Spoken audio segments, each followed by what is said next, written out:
नमस्कार. मी डॉक्टर ज्योती रहाळकर. मी राजश्री ताम्हनकर. शब्दसुरांची गुंफण ह्या कार्यक्रमात तुमच्या सगळ्यांचं खूप स्वागत करतो. आज 27 फेब्रुवारी मराठी भाषा दिन. कविवर्य वा शिरवाडकर अर्थात कुसुमाग्रज यांची जयंती म्हणून हा दिवस मराठी भाषा दिन म्हणून साजरा केला जातो. नुकताच आपल्या मराठी भाषेला अभिजात भाषेचा दर्जा मिळालेला आहे आणि त्याचा बोलबालाही खूप झालेला आहे. आणि आपण सगळे मराठी प्रेमी आहोत आणि मराठी भाषेवर नितांत प्रेम करणारे आहोत. आणि म्हणूनच सांगावंसं वाटतं की आपली भाषा जर आपल्याला जिवंत ठेवायची असेल तर आपल्या भाषेमध्ये आपण ती प्रचलित बोलण्यामध्ये ठेवली पाहिजे, चर्चासत्रांमध्ये ठेवली पाहिजे, लिखाणामध्ये ठेवली पाहिजे.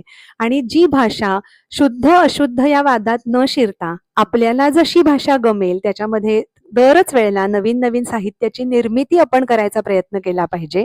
तरच आपली भाषा प्रचलित राहते, जिवंत राहते.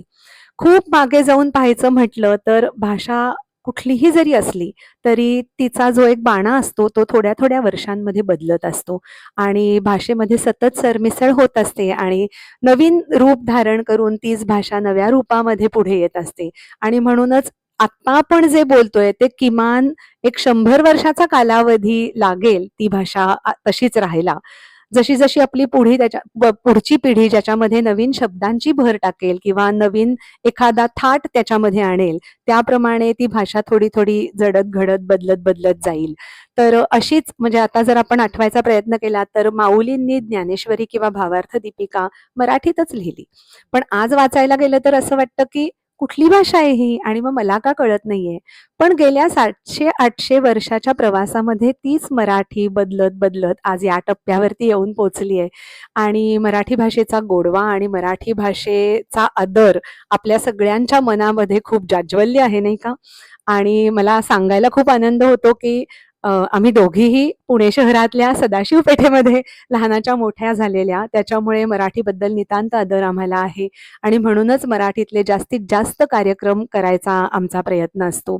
तर अशी ही आपली सुंदर मराठी आणि मराठी भाषेमध्ये व्यक्त होणारे, साहित्य निर्माण करणारे असंख्य लेखक, कवी, कवयित्री आपल्याला माहिती आहेत.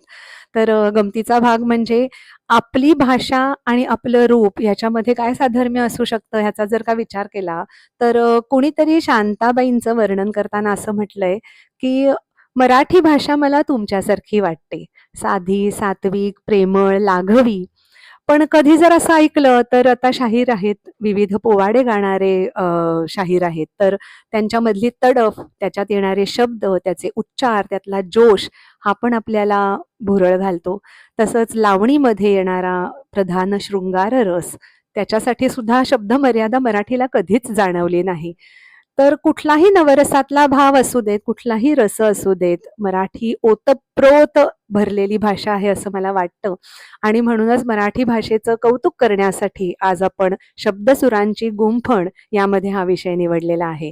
तर एक कविता आणि एक गाणं या आपल्या रीतीप्रमाणेच मराठी भाषेवर आधारित एक कविता तुमच्या समोर सादर करते.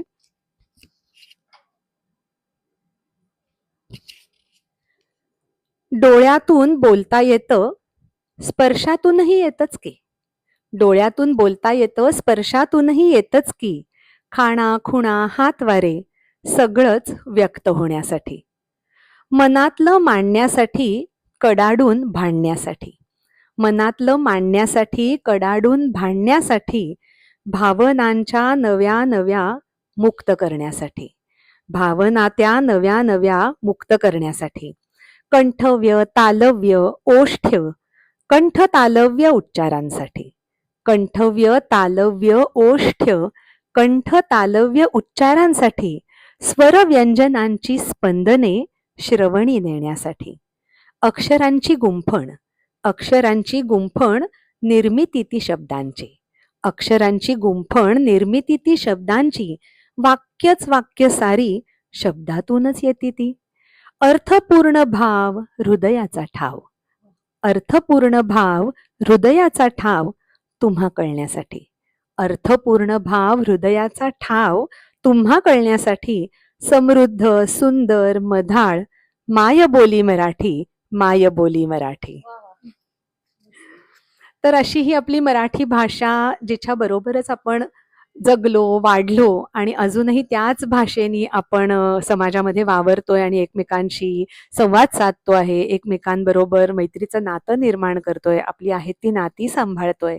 तर अशाच ह्या मराठीच्या कौतुकासाठी लिहिलेली अजून एक कविता, ज्याला राजश्रीनी छान गोड चाल लावली आहे, ती ऐकूयात. ती कविता ही मी एका मराठी भाषा दिनाच्या निमित्तानेच लिहिलेली होती. तर ऐकूयात गीत.